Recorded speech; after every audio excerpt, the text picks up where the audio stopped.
Obrolan aktual.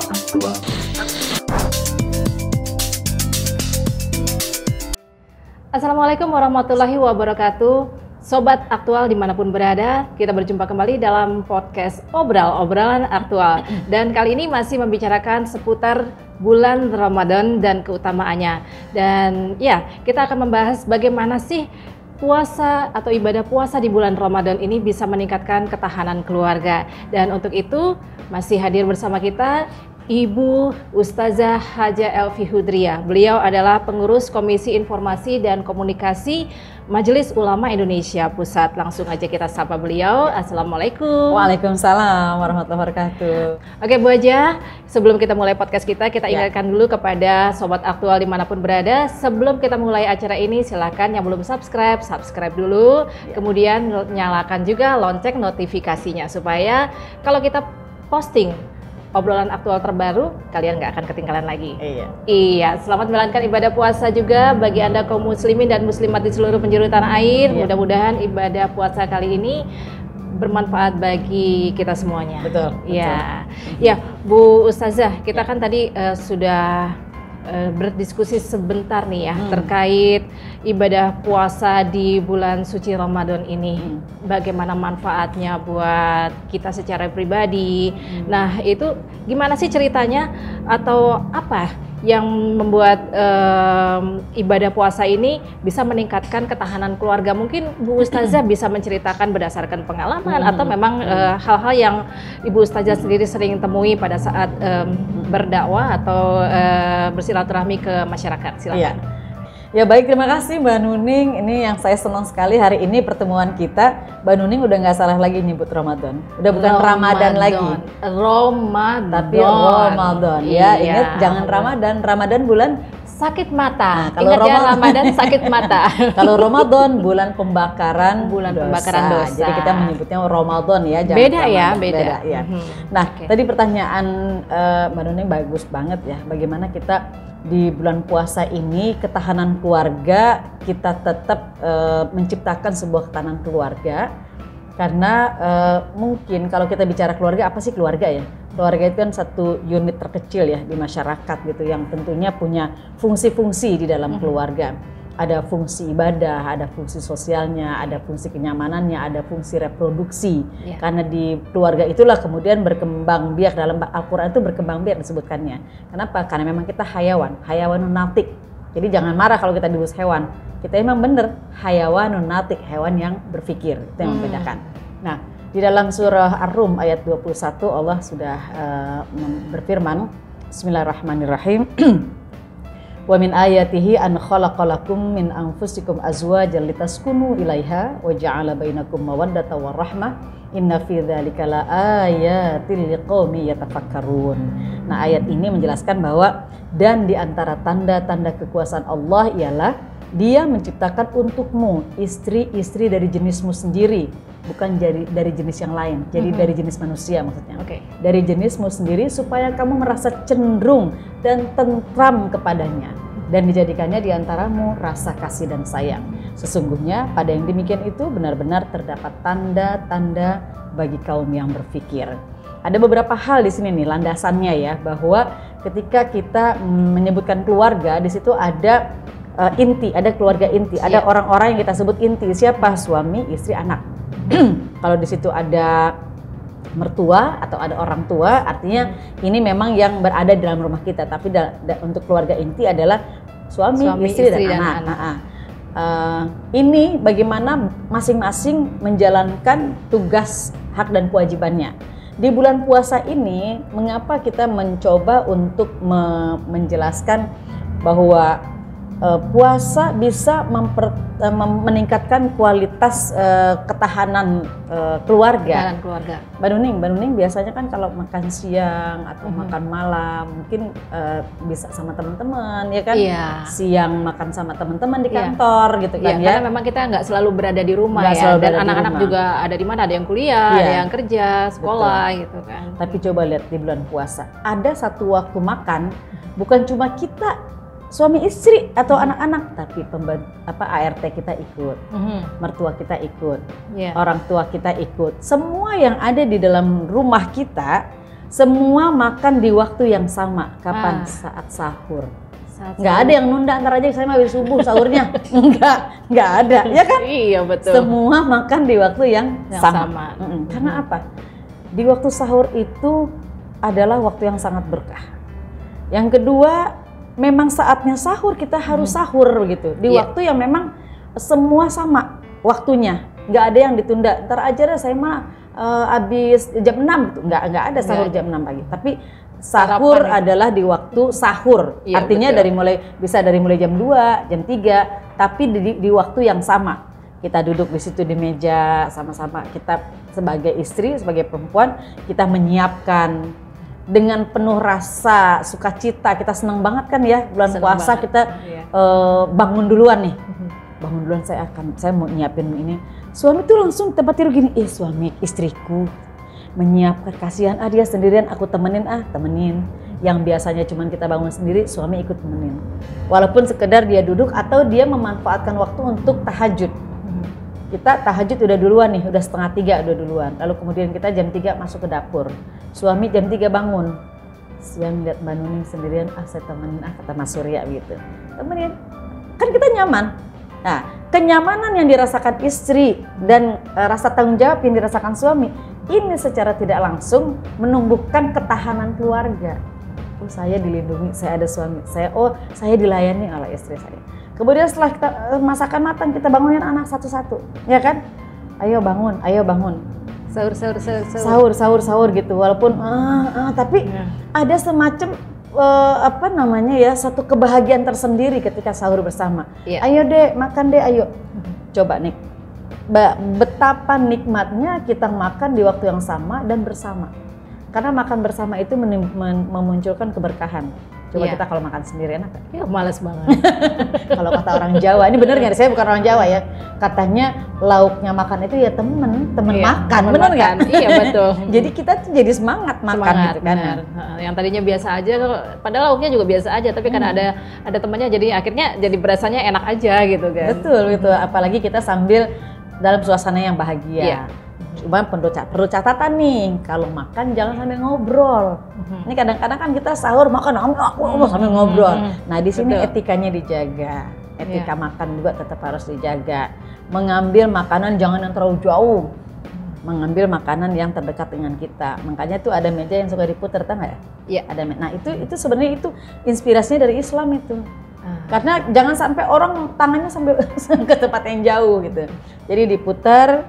Terus balik ke kita, balik lagi, sambal lagi, balik ke kita, sambal lagi. Ya udah rezekinya kerupuk lagi.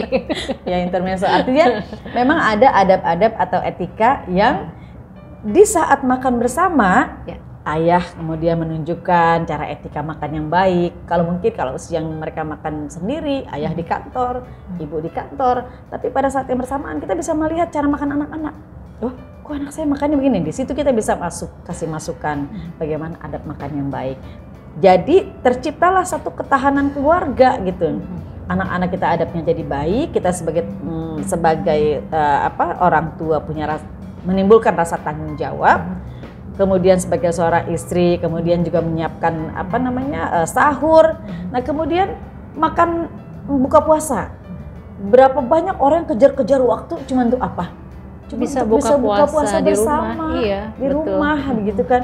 Karena kebahagiaan orang berpuasa memang salah satunya adalah menanti buka puasa. Nah, banyak iklan jadi mahal karena apa? Buka puasa itu. Sampai 1 menit sebelum azan itu masih ada iklan. Iya, masih ada iklan. Jadi iklan mahal itu. Duduk lagi, itu nggak boleh tuh.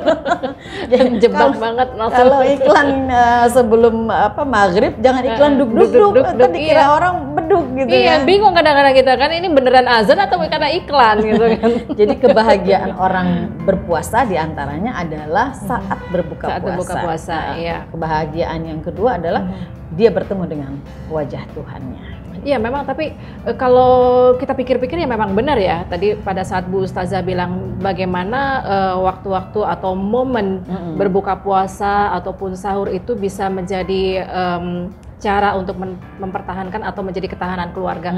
Karena di situ kan kita bisa si anak juga mungkin bisa cerita apa sih yang sudah dikerjakan seharian, orang tua juga pasti bisa bertanya gitu kan. Nah itu seperti itu. Nah selain tadi makan sahur, mungkin yang biasanya kita nggak sholat berjamaah, di saat puasa, di saat Ramadan kita bangun sholat berjamaah di rumah. Coba indah nggak tuh? Ayah jadi imam atau ayah mengajak anak-anak yang ke masjid gitu kan, masya Allah luar biasa. Ayo kita ke masjid ayo. Nah ayahnya sudah sudah duluan rapih gitu untuk pergi ke masjid, kemudian anak-anak pasti mengikuti, istri mengikuti. Ini kan satu gambaran keluarga muslim yang luar biasa. Ini menjadi ketahanan. Dia mau ngapa-ngapain di luar juga, saya happy di rumah. Nah itu bertahan kan? Luar saya biasa. juga happy di rumah. Istri saya membahagiakan saya dengan menyiapkan sahur. Saya bahagia di rumah. Suami saya selalu menemani saya di saat saya menyiapkan sahur, dan belanjanya nggak kurang-kurang dan nanti minta tambah. Kode. Artinya mudah-mudahan nonton nih. Artinya memang di sini masing-masing menjalankan kewajiban-kewajibannya gitu loh. Kalau kita sudah menjalankan kewajiban, mau nggak mau kan hak kita juga pasti diberikan. Itu mah udah automatically ya. Kita menjalankan kewajiban, pasti hak kita dapatkan. Haknya didapatkan. Iya, insya Allah ya Bu Ustazah ya. Memang sebetulnya menarik sekali perbincangan kita seputar berpuasa, bagaimana puasa bulan Ramadan ini ternyata bisa menjadi basis dari ketahanan keluarga. Nah, mungkin bisa Bu Ustazah jelaskan sebetulnya unsur-unsur apakah dari puasa yang memang bisa menciptakan ketahanan keluarga, Bu? Ya. Ibadah Ramadan ini ibadah yang sangat istimewa yang dikerjakan secara berjamaah. Puasa bukan cuma kita yang menjalankan. Puasa dikerjakan serumah, sekampung, senegara, bahkan sedunia. Semua mengerjakan puasa dalam waktu yang bersamaan. Indah nggak tuh satu ibadah yang Allah tentukan kepada kita umat Islam. Nah, ada ibadah-ibadah yang bisa kita lakukan secara berjamaah. Misalnya sholat tarawih. Itu tadi yang saya bilang, sholat yang biasanya mungkin kita nafsi-nafsi, masing-masing, bapak di kantor, ibu di kantor, anak di rumah. Tapi bulan puasa ini menyatukan kegiatan-kegiatan yang biasanya kita lakukan sendiri-sendiri. Sholat setelah kita buka puasa, kan nggak lama setelah takjil kita ngapain? Sholat maghrib. Nah, mau tidak mau atau kondisinya adalah kita berjamaah. Kita berjamaah, anak-anak yang tugas gelar sejadah siapa, yang tugas nanti qomat siapa, azan siapa gitu kan. Itu kan dibangun secara tidak langsung, kita membangun kebersamaan, dan ketahanan keluarga bisa dilihat dari situ, dari kebersamaan ibadah. Bukan cuma kebersamaan makan, tetapi kebersamaan ibadah itu yang luar biasa. Kemudian kegiatan lain, unsur lainnya apa? Membaca Quran. Mbak Nuning, di rumah saya kebiasaan tadarus Al-Quran itu di ruang tamu. Jadi ruang tamu saya itu isinya udah bukan pernak-pernik hiasan, tapi Quran situ numpuk. Ada 3 anak, saya, suami, berarti 5 ya. Ada 5 Quran di situ numpuk. Itu setiap hari dari mulai awal Ramadan kita memang kegiatannya setelah sholat subuh pasti kita tadarus. Kemudian kita lanjutkan duha, tadarus lagi. Zuhur, tadarus lagi. Dan itu nggak sendiri, bersama kita di rumah. Akhirnya sekarang karena itu menjadi suatu kebiasaan selama 1 bulan, rumah saya sekarang ruang tamunya seperti itu. Nggak ada yang namanya toples makanan gitu. Jadi kalau ada tamu ke rumah, saya disuguhinnya suruh baca Quran. Baca Quran. Jadi kalau ke rumah itu, disuguhinnya kalau ke rumah Bu Elvi suruh baca Quran gitu.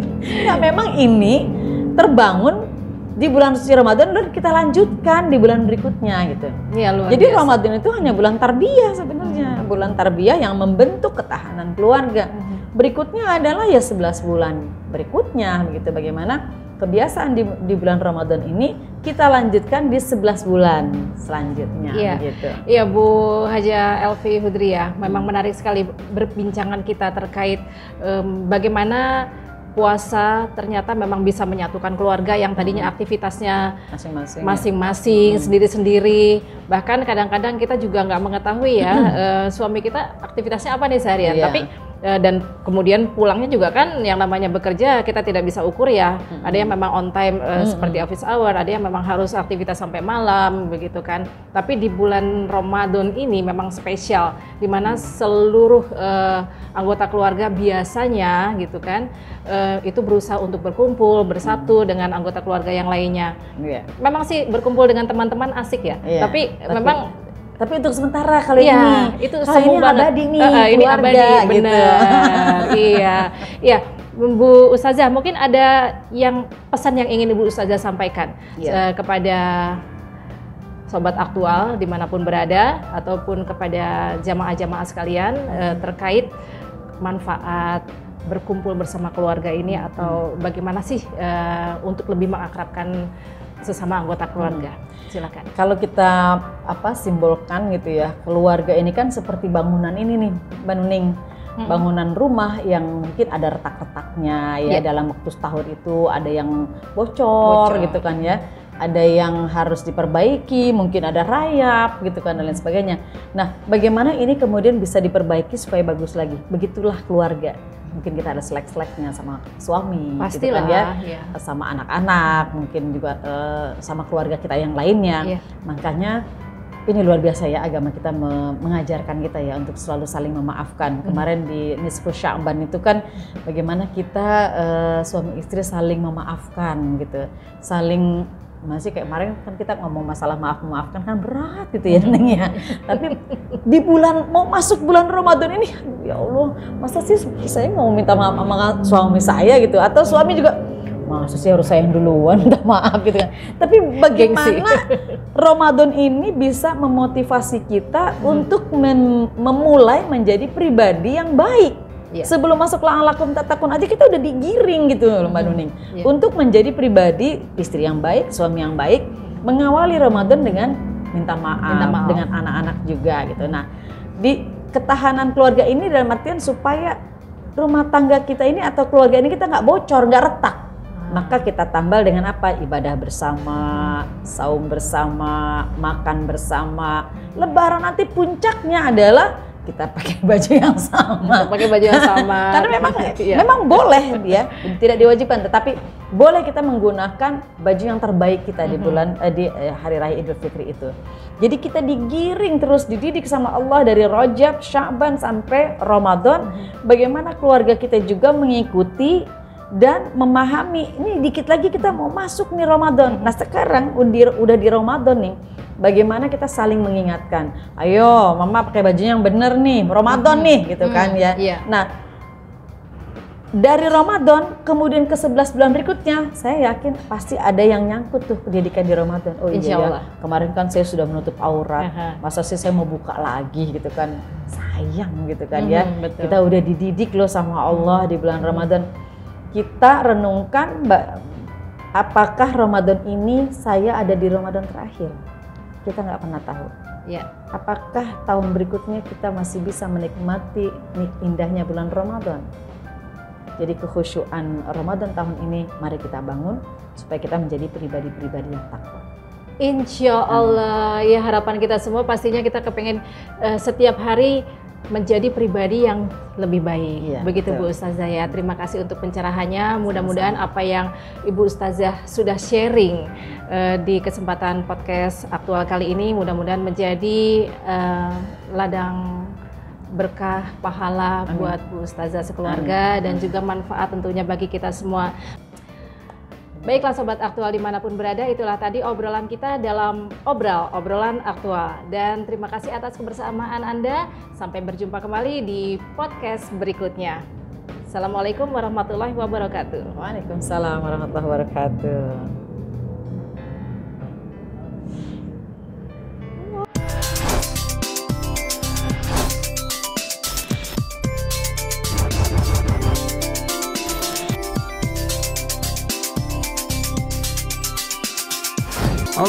Obrolan aktual.